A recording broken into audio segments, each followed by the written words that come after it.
여러분 혹시 묘비명에 대해서 한번 생각해 보신 적이 있으십니까? 어, 저는 가끔 어떤 생각을 하냐면 제가 죽었을 때 제 묘비명을 뭐라고 뭐라고 썼으면 좋을까라는 그런 생각을 가끔 합니다. 왜냐하면 묘비명이야말로 우리의 삶을 단 몇 마디 말로 요약할 수 있는 어, 말이기 때문이죠. 여러분 인생의 마지막에 이르러서 삶을 단 몇 줄로 요약하게 된다면 어떻게 요약이 되고 싶으십니까? 오늘 바울은 지금 인생의 거의 마지막에 이르러 있습니다. 오늘 본문 6절 말씀에 보면 이렇게 바울은 말씀하고 있습니다. 전제와 같이 내가 벌써 부어지고 나의 떠날 시각이 가까웠도다. 바울은 지금 죽음을 눈앞에 두고 있는 상황이죠. 감옥에 갇혀서 기력은 쇠해지고 있고 점점 깊어가는 추위와 또 배고픔 속에서 이제 자신이 이 세상을 떠날 시간이 얼마 남지 않았다라는 것을 본능적으로 지금 바울은 알았을 겁니다. 오늘 본문을 우리가 조금 지나서 오늘 본문의 내용을 좀 지나서 보면 디모데후서 4장 13절에 보면 바울이 이렇게 얘기하고 있습니다. 오늘 본문은 이제 바울이 디모데에게 보내는 편지인데 디모데에게 이렇게 이야기하고 있죠.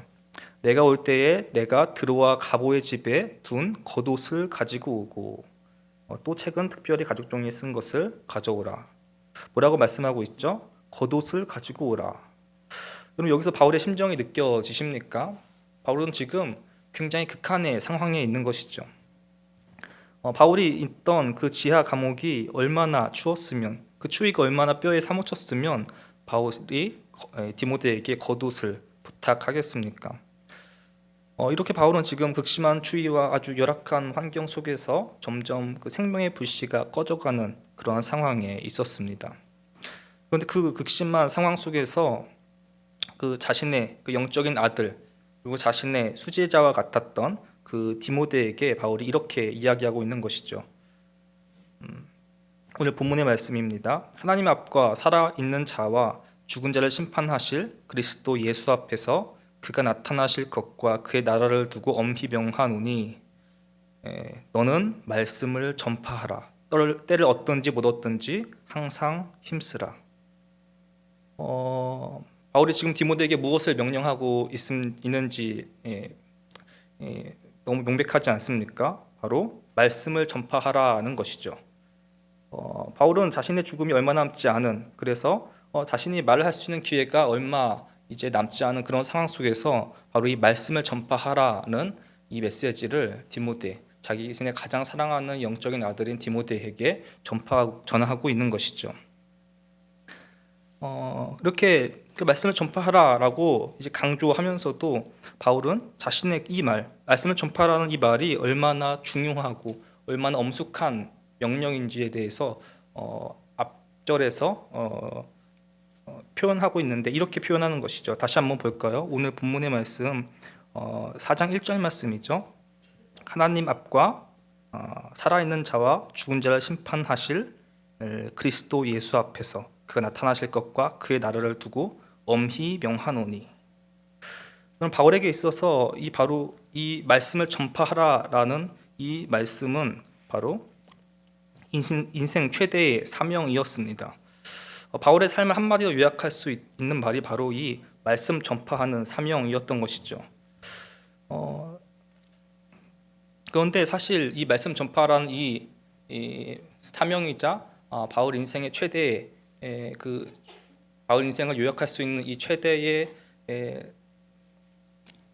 최대의 사명은 바로 바울에게서 나온 것이 아니라 사실 예수 그리스도로부터 이어져 내려온 것을 우리가 확인할 수 있는데요. 우리가 너무나 잘 알고 있는 그 말씀 마태복음 28장 그 마지막 절에서 예수님께서 제자들에게 지상 명령을 하고 계시는 그 말씀 우리가 잘 알고 있지 않습니까? 마태복음 28장 19절 20절 말씀인데요. 이거 우리 같이 한번 다 읽어 보실까요? 마태복음 28장 19절 20절 말씀입니다.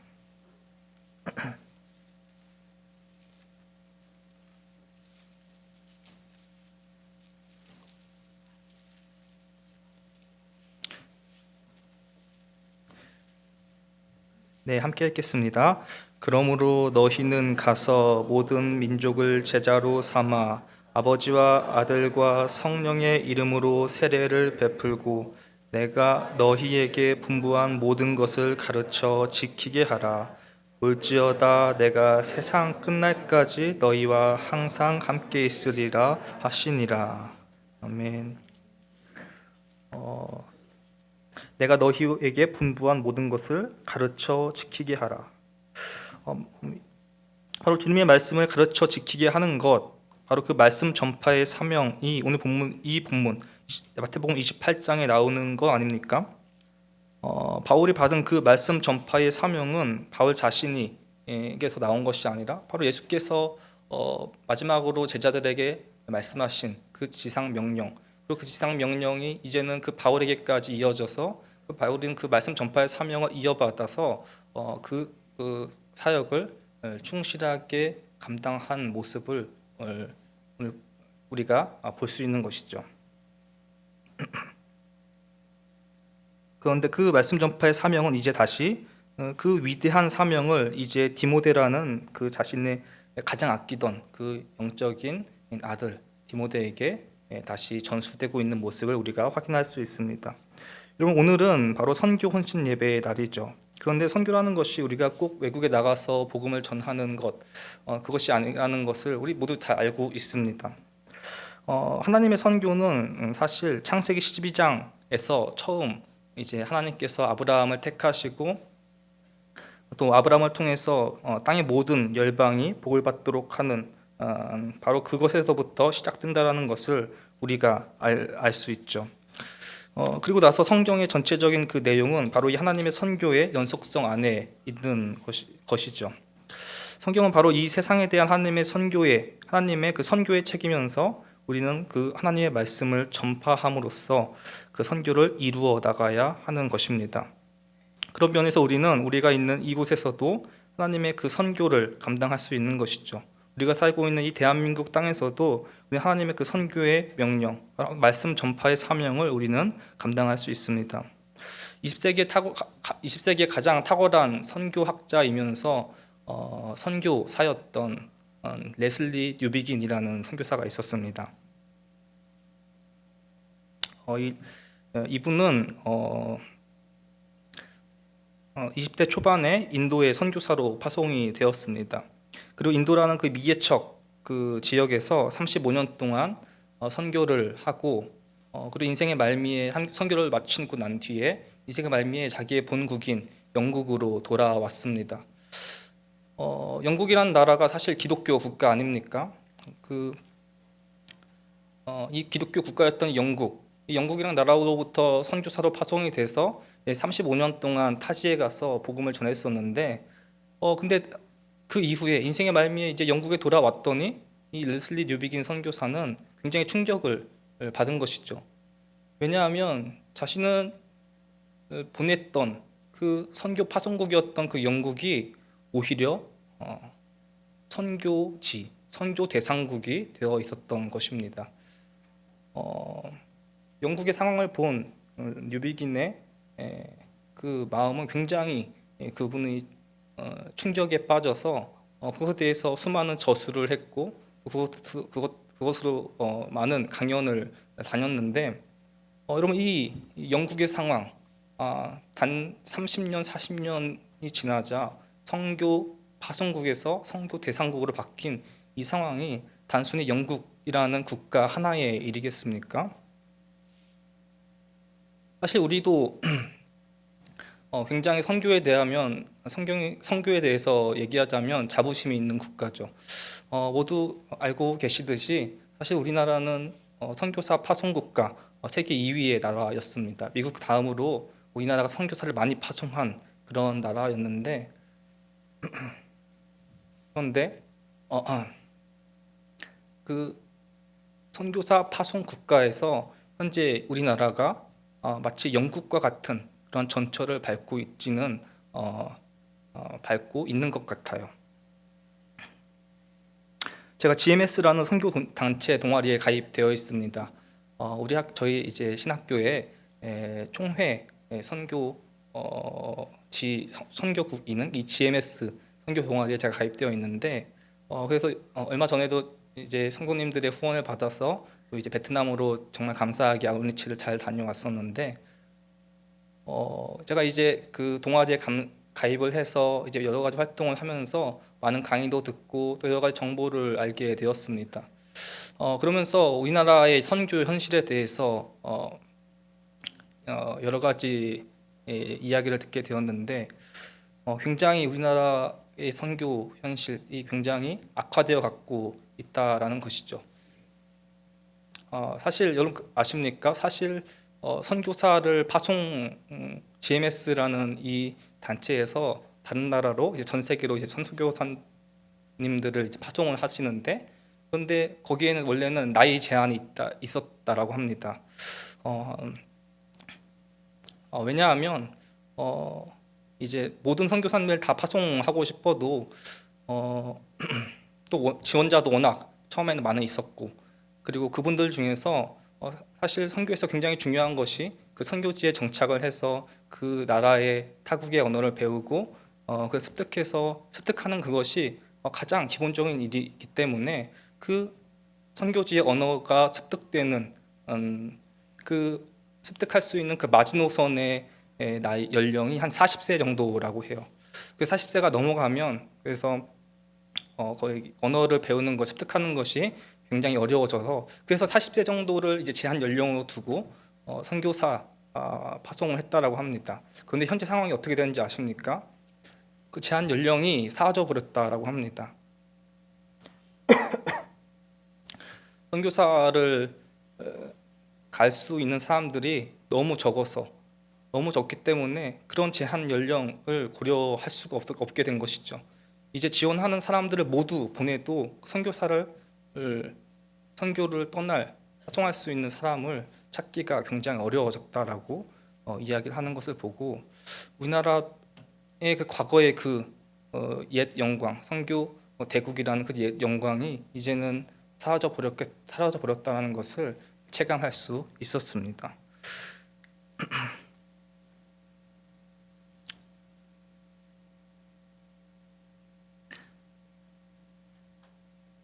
그런가 하면 우리의 이 선교 현황도 굉장히 암울한데 사실 우리 국내의 교회 현실로 봐도 사실 좋지 않은 것은 똑같지 않습니까?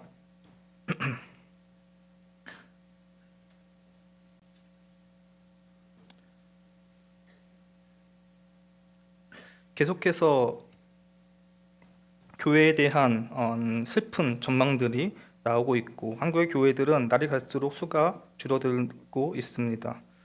더 심각한 것이 무엇이냐면 이제는 한국의 세속주의가 너무 뿌리 깊게 박혀버려서 더 이상 전도가 되지 않을 것 같은 그러한 상황이 되어버렸다라는 것이죠. 세속의 문화 속에서 교회는 점점점 세력이 약해지고 위축되고 있는 것 같습니다.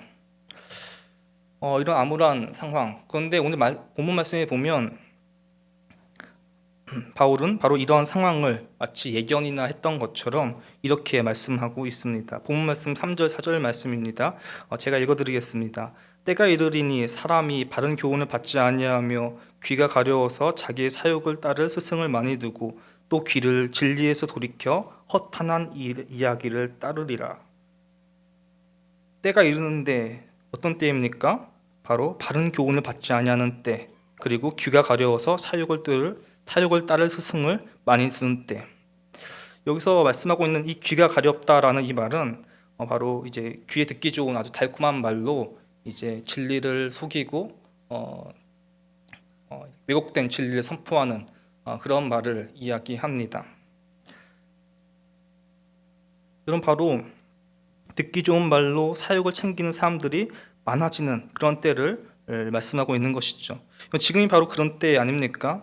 진리가 어두워지고 오로지 자신의 욕망만이 최우선적인 기준이 되는 때가 바로 지금 우리가 살아가는 현실인 것 같습니다. 바울은 바로 이 때가 이를 것을 거의 예언하는 것처럼 말하면서도 이렇게 얘기하는 것이죠. 본문 1절 말씀, 너는 말씀을 전파하라. 때를 얻든지 못 얻든지 전파하라 라고 말씀하고 있습니다. 이렇게 말씀을 전파하라고 바울이 이야기하면서 그러면서 몇 가지 당부의 말을 덧붙이고 있는데 그 중에 하나가 바로 오래 참으라라는 것이죠. 오래 참음으로 견디라라는 것입니다. 여러분 사실 우리가 말씀을 전파하는 일은 쉽지 않습니다. 예를 들면 요즘 많은 주일학교 사역자분들이 제가 이제 학교에 가면은 이제 사역자분들을 많이 만나지 않습니까? 그럼 거의 한 90% 이상이 주일학교 사역자분들이죠. 근데 이 분들의 이야기를 보면 한결같이 하시는 말씀이 주일학교 사역 쉽지 않다. 굉장히 어려움을 많이 서로 공유를 합니다. 점점점 아이들의 수는 줄어들고 그렇다고 대책이 나오는 것도 아니고 계속해서 안 좋은 전망만이 우리 눈앞에 있는 것 같아요. 그런데 그때 주님께서 우리에게 뭐라고 말씀하시냐면 바로 오래 참으라 라고 말씀하시는 것이죠. 비록 전망이 좋거나 좋지 않거나 끊임없이 오래 참음으로 말씀을 전파하라 라는 것입니다. 말씀 선포는 그 되어지는 그 결과를 예상하고 행하는 것이 아니라 바로 말씀 자체가 우리의 유일한 사명이고 또 단 하나의 사명이기 때문에 말씀을 전파하라라는 것이죠.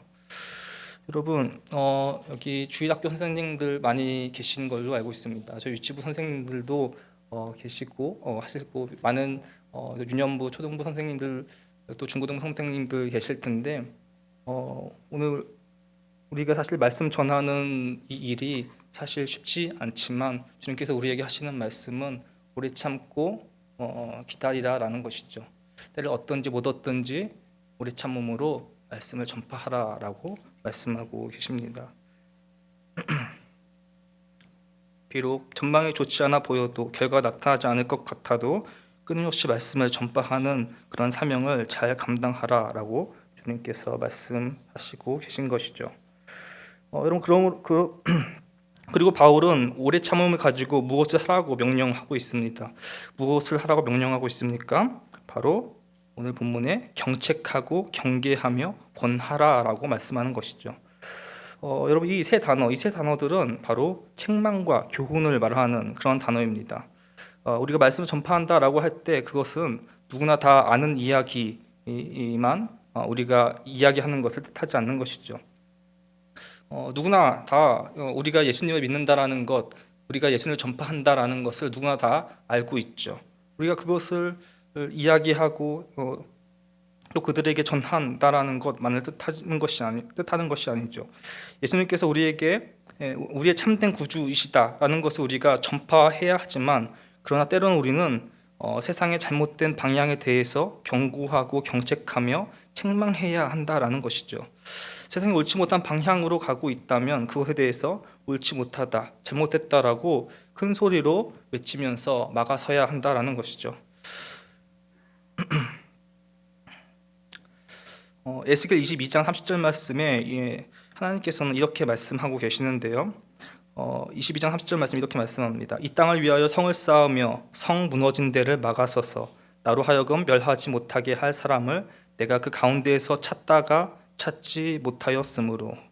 하나님께서 뭐라고 말씀하십니까? 바로 성 무너진 데를 막아서는 사람을 찾고 계신다라고 말씀하시는 것이죠. 그런데 그 성 무너진 데를 막아서는 사람을 찾고 있지만 그 사람을 찾을 수 없다라고 말씀하십니다. 여러분 그렇다면 우리가 주님께서 찾으시는 바로 이 성 무너진 데를 막아서는 사람이 되어야 되지 않겠습니까? 점점점 무너져가는 교회와 그 세상의 그 문화 앞에서 누군가는 이 무너지는 문화와 교회 앞에서 무너지는 것을 막아설 사람, 온몸을 바쳐서 모든 것을 바쳐서 그 앞에서 막아설 사람이 필요하지 않겠습니까? 하나님께서는 그 사람을 찾고 계신다라고 오늘 그 에스겔 말씀에서 말씀하고 계십니다.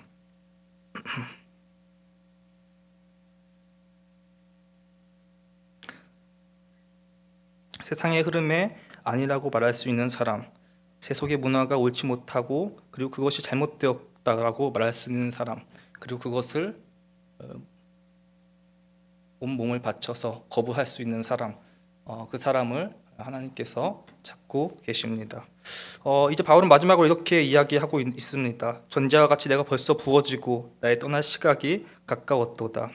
나는 선한 싸움을 싸우고 나의 달려갈 길을 마치고 믿음을 지켰으니 이제 후로는 나를 위하여 의의 면류관이 예비되었으므로 주 곧 의로우신 재판장이 그날에 내게 주실 것이며 내게만 아니라 주의 나타나심을 사모하는 모든 자에게도니라.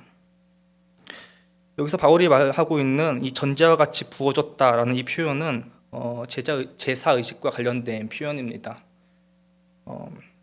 이방의 그 헬라 제사 의식, 거기서 이제 술이 제단에 부어지는 것, 그것을 이제 이미지화 시켜서 표현하고 있는데, 바로 그 제단에 술이 부어지듯이 바울은 자신이 제단 위에 그렇게 부어졌다라고 표현하고 있는 것이죠.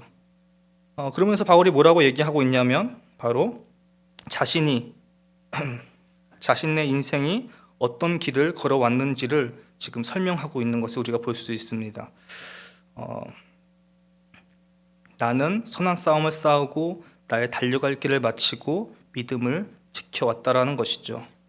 그런데 여러분, 이 바울의 이 고백은 어쩌면 지금 상황에 맞지 않는 것처럼 보입니다. 자신의 제자이자 그 영적인 아들인 디모데에게 지금 이 상황에서 이런 얘기를 하는 것은 사실 조금 위험한 이야기죠. 왜냐하면 바울이 지금 상황이 아까 어디에 있었습니까? 로마 감옥, 그 지하 감옥의 그 차디찬 그 감옥 안에서 겉옷을 달라고 할 정도로 매우 극심한 추위 속에서 죽어가고 있는 상황, 바로 지금 자신의 눈앞에 죽음이 보이고 있는 그런 상황 속에서 바울은 이 고백을 하고 있는 것이죠. 여러분, 이것은 굉장히 아이러니인 거 아닙니까? 바울은 지금 자신의 평생 동안의 일, 나는 평생 동안 믿음을 지키고 선한 싸움을 지키고 달려갈 길을 마치고 믿음을 지켰는데 그 결과, 자신의 죽음 앞에 이른 자신의 인생의 끝의 결과는 아주 비참한 죽음 앞에 있는 것이죠.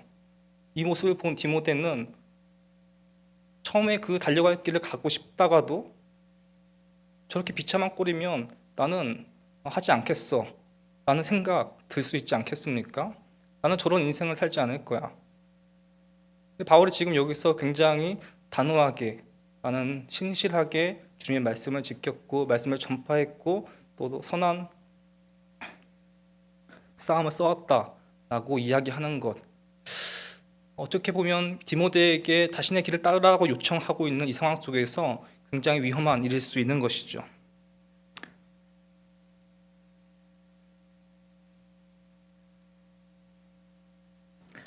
그런데 바울이 그럼에도 불구하고 이 이야기를 하는 이유는 바로 무엇 때문입니까? 자신의 끝이 눈앞에 보이는 그 상황에서 바울이 보는 것은 바로 그 죽음과 동시에 무엇을 보는 것입니까? 바로 예비되어진 의의 면류관. 오늘 본문에 나와 있는 이제 후로는 나를 위하여 의의 면류관이 예비되었으므로, 자신의 눈앞에 보이는 그 의의 면류관, 그것이 너무나 확실하게 보이기 때문에 비록 바울의 자신의 지금의 상황은 너무나 열악한 상황이지만 바울은 그 의의 면류관이 마치 실제를 보는 것 같이 너무나 명확했기 때문에 디모데야, 너도 나의 길을 따라와라. 이 길은 사실 네가 보기에는 너무나 비참한 일일지 몰라도 사실은 나는 나의 이 끝에 무엇이 주어질지 너무나 잘 알고 있다. 나는 그것이 눈앞에 너무나 훤히 보인다라고 바울이 이야기하는 거 아닙니까? 그러면서 바울은 바로 그 말씀 전파의 사명, 예수 그리스도의 그 지상 명령으로부터 그 말씀을 받아서 자신이 평생 동안 신실하게 하나님의 말씀을 지켰고 그 말씀을 전파했고 그런 의의 선한 싸움을 싸우고 지금 이 달려와 있는 이 상황 속에서 이것이 바로 그럴만하다, 그럴만한 가치가 있다. 바로 그것은 우리 눈앞에 보이는 죽음의 끝에 보이는 그의 의의 면류관이 너무나 훤히 내 앞에 보이기 때문에 너도 같이 이 길에 동참하라라고 바울이 이야기하고 있는 것이죠. 사랑하는 제 교회의 성도 여러분, 우리는 말씀 전파의 사명을 받았습니다. 바로 때를 얻든지 못 얻든지 우리는 결과에 상관하지 않고 말씀을 전파하라고 주님께서 말씀하십니다. 오늘과 같은 바로 이렇게 복음이 전파되지 않는 이 시대에도 이미 사도 바울이 이것을 예언한 것을 우리가 살펴보았습니다. 그럼에도 우리는 오래 참음으로 말씀을 전파해야 하고 악한 시대의 책망과 경책을 던져야 합니다. 그래서 무너져가는 교회와 그리고 이 세상 문화 속에서 우리가 온몸을 던져서 그 무너진 것을 막아내는, 그들을 경책하고 책망하는 일을 우리가 감당해야 할 것입니다. 그러나 이것이 쉬운 길이 아닌 것은 우리 모두가 그것을 너무나 잘 겪고 있기 때문에, 그것을 우리가 지금 겪고 있기 때문에 그것을 잘 알고 있죠. 말씀 전파가 쉽지 않은 세상, 이 시대 속에서 주일학교에서 전도하는 것이 너무나 어려워졌고, 이제 점점점 교회가 죽고 있는 이 상황 속에서 말씀 전파가 쉽지 않다라는 것은 우리 모두가 뼈저리게 느끼고 있는 그러한 상황이기 때문에 우리가 이것은 너무나 잘 알고 있습니다. 그러나 그럼에도 불구하고 우리가 이 길을 갈 수 있는 것, 말씀 전파의 이 사명의 길을 갈 수 있는 것은 바로 사도 바울의 그 눈앞에 예비된 의의 면류관이 훤히 보였던 것처럼 바로 우리에게도 그 의의 면류관이 준비되어 있기 때문에 그렇습니다. 그러므로 예수님께서 바울에게 말씀을 가르치라 명하셨던 것처럼, 바울이 디모데에게 말씀을 전파하라 요청했던 것처럼, 그 말씀 전파로의 부름의 요청이 우리에게도 요청하고 있습니다. 주님의 이 부름의 요청을 받아서 이번 한 주도 말씀을 전하는 사명을 잘 감당하시는 우리 모든 제일교회 성도님 되시기 바랍니다.